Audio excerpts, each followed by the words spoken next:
VBG Ramji યોજનાનો કોંગ્રેસ પક્ષ દ્વારા વિરોધ। વર્ષ 2005માં યુપીએ સરકારે મનરેગા યોજના કરી હતી શરૂ। વર્ષમાં ઓછામાં ઓછી 100 દિવસની રોજગારી મળે તે હેતુથી શરૂ કરવામાં આવી હતી યોજના।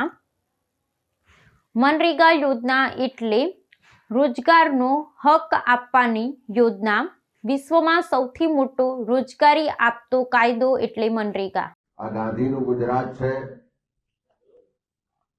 અને કોંગ્રેસની જે નીતિ રહી છે કે દરેક હાથને કામ અને એને એના કામના પ્રમાણમાં સપ્રમાણમાં વેતન મળે ને રોજગાર માટે કોઈની સામે હાથ ફેલાવો ના પડે, એનો અધિકાર મળે, એટલા માટે યુપીએ 1 સરકારમાં Mahatma Gandhi national rural employment guarantee act 2005માં આ દેશના સામાન્ય લોકો માટે આપવામાં આવ્યો હતો।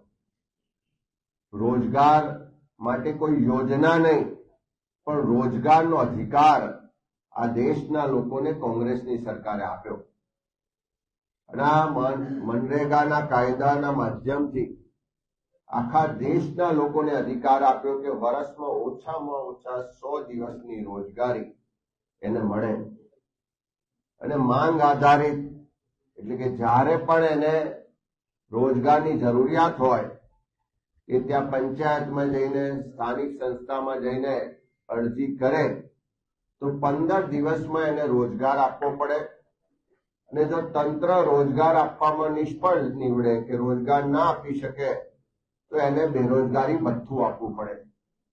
રોજગારની સાથે સાથે એ ગ્રામ્ય વિસ્તાર કે ગામડામાં માળખાગત સુવિધાઓ વધે, ગામડામાં રોજગારી વધે અને એના કારણે જે ગામડા તૂટે છે, રોજગારી માટે શહેરો તરફની જે દોડ છે એ અટકે, એ ઉદ્દેશ સાથે આ મનરેગાનો કાયદો અમલમાં આવ્યો અને એ વિકાસના કામ કયા કરવા, દરેક ગામને શું જરૂરિયાત છે એ નક્કી કરવાનો અધિકાર પણ ત્યાંની ગ્રામસભા, ગ્રામ પંચાયતોને આપ્યો। એટલે ગામના લોકો નક્કી કરે કે અમારા ગામમાં મનરેગામાં કયા પ્રકારના વિકાસના કામો કરવા છે, કયા પ્રકારની માળખાગત સુવિધાઓ ઊભી કરવી છે, અધિકાર એ કોંગ્રેસની સરકારે ગ્રામ પંચાયત ને ગ્રામ સભાઓને આપેલું। સાથે સાથે એમાં કોઈ કોન્ટ્રાક્ટરો વધારે રસ ના લે કાં તો એનો હિસ્સો વધે નહીં, એના બદલે રોજગાર માટે જે મજદૂરો છે એના પર ફોકસ રાખીને જે રેશિયો નક્કી કર્યો એ પણ 60% લેબર ને 40% મટીરિયલનો રેશિયો નક્કી કર્યો। એટલે વધારે ફોકસ રોજગાર પર આ આખા કાયદામાં આપવામાં આવ્યું અને એટલા જ માટે જયારે આખા વિશ્વમાં એની ચર્ચા થાય ત્યારે બધાએ સ્વીકારવું પડે કે આખા વિશ્વમાં રોજગારી આપતો સૌથી મોટો જો કોઈ કાર્યક્રમ હોય તો આ મનરેગાનો કાર્યક્રમ, કાયદો આખા વિશ્વએ સ્વીકાર્યું અને અધિકાર અને માંગ આધારિત આ કાયદો હતો અને એ મનરેગાના કાયદામાં જોગવાઈ પણ હતી કે જે પણ બજેટ ખર્ચ થવાનો એમાં 90% હિસ્સો કેન્દ્ર સરકારનો રહેશે અને 10% હિસ્સો રાજ્ય સરકારનો રહેશે।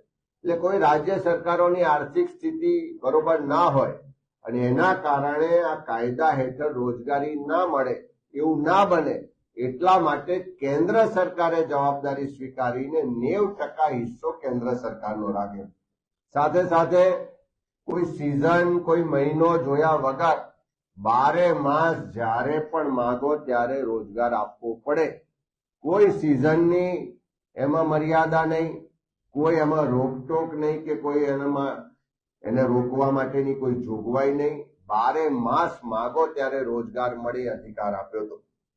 આપણે બધા જાણીએ છીએ કે કોરોનાનો જે કપરો સમય આવ્યો ત્યારે લોકડાઉન ને બાકીની જે પરિસ્થિતિ થઈ એના કારણે લોકોને જીવવું મુશ્કેલ હતું, રોજગાર નતા મળી રહ્યા।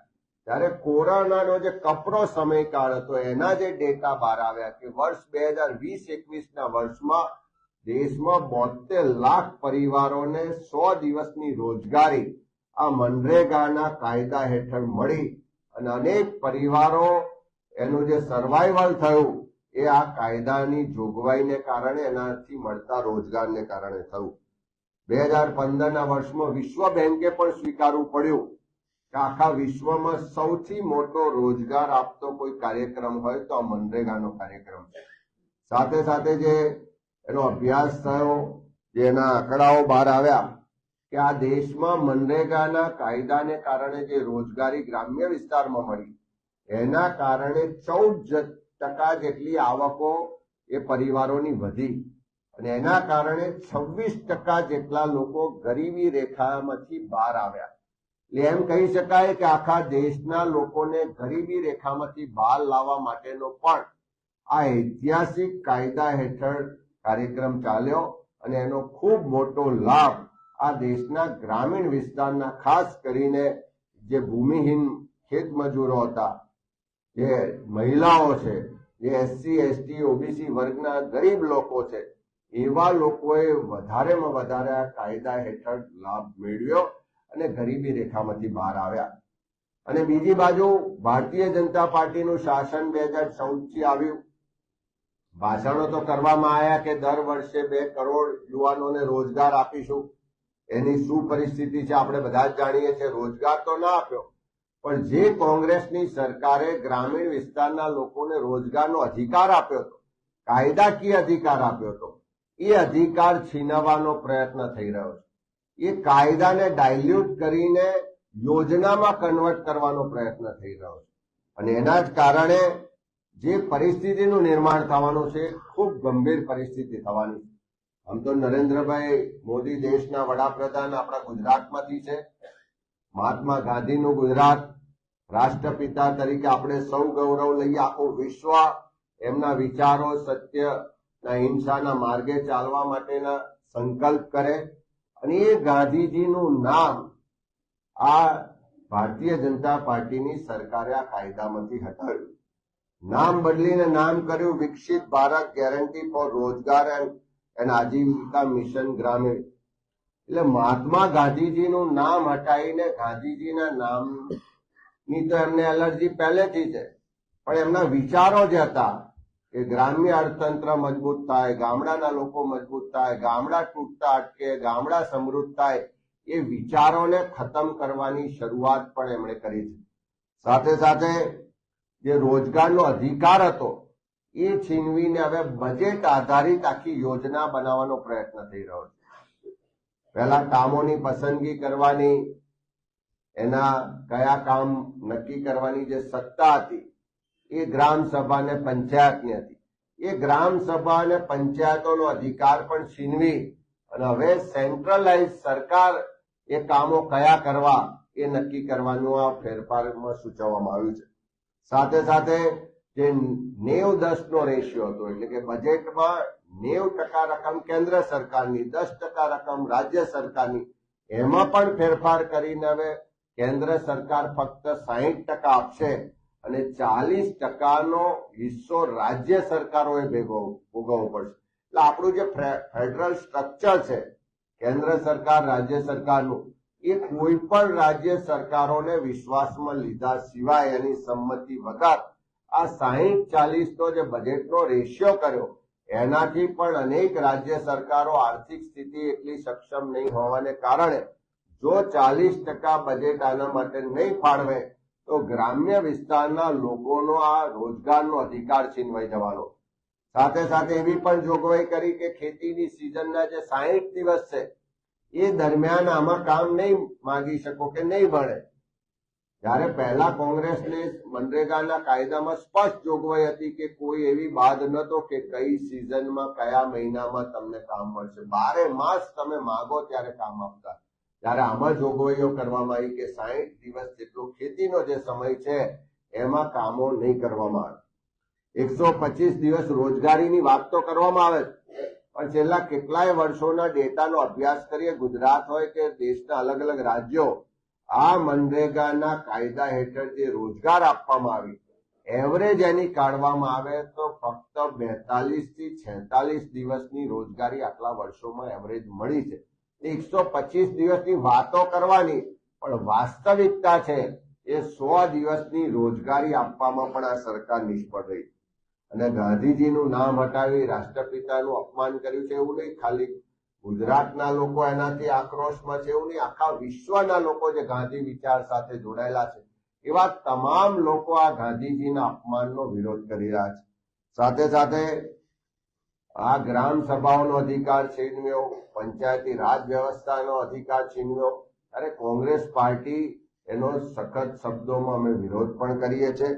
સાથે સાથે કામનો જે અધિકાર છે એનું રક્ષણ થવું જોઈએ અને માંગ પણ કરીએ છીએ કે જે મનરેગાનો મૂળ કાયદો હતો એને પુનઃસ્થાપિત કરવામાં આવે.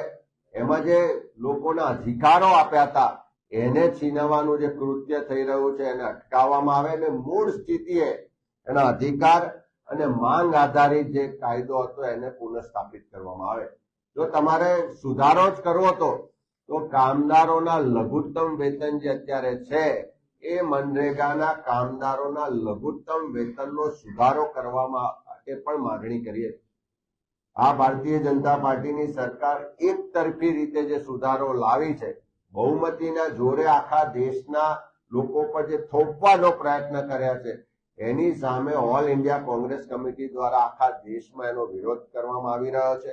અને એટલા જ માટે ગામડા બચાવવા માટે, કામદારોના અધિકારો બચાવવા માટે, શહેરો તરફની દોડ જે વધી છે એને રોકવા માટે આ જે સુધારાનો આખા દેશમાં કોંગ્રેસ પાર્ટી વિરોધ કરી રહી છે.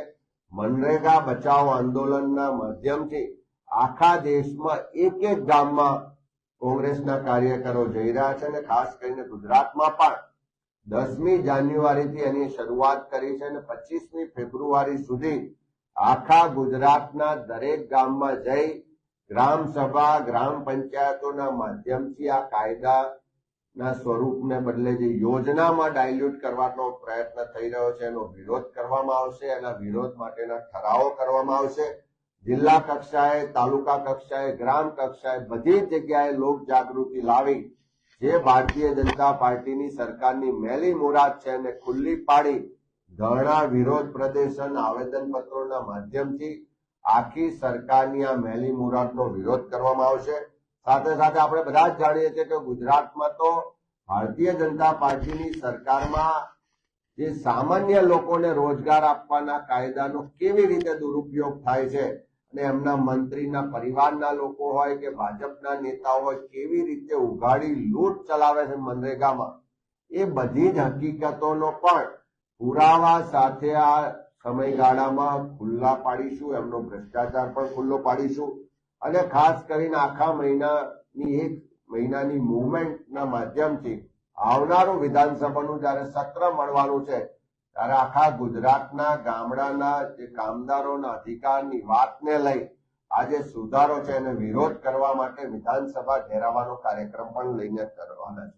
ખાસ કરીને ગુજરાત અને દેશમાં એસસી, એસટી, ઓબીસી સમાજના જે ગરીબ લોકો છે, જે ભૂમિહીન લોકો છે, ખાસ કરીને મનરેગામાં મોટી સંખ્યામાં મહિલાઓ કામ કરે છે, એ બધા જ લોકોના અધિકારો છીનવવાનો આ સરકારનો જે પ્રયત્ન છે એનો અમે ઉગ્ર વિરોધ કરીએ છીએ. અને 10મી જાન્યુઆરીથી અમે શરૂઆત કરી છે અને 25 ફેબ્રુઆરી સુધી આખા ગુજરાતમાં ગ્રામ સભાઓના માધ્યમથી વિરોધના ઠરાવ કરીશું. તાલુકા, જિલ્લા સ્તરે એના વિરોધ ધરણાના કાર્યક્રમ થશે. વિધાનસભાનો ઘેરાવો કરીશું અને લોકોના અધિકારો છીનવવાનો જે ભારતીય જનતા પાર્ટીનો પ્રયાસ છે એ કોઈ પણ રીતે સફળ નહીં થવા દે એ માટે ગુજરાત પ્રદેશ કોંગ્રેસ સમિતિ દ્વારા વિવિધ સ્તરે કાર્યક્રમો આપ્યા છે.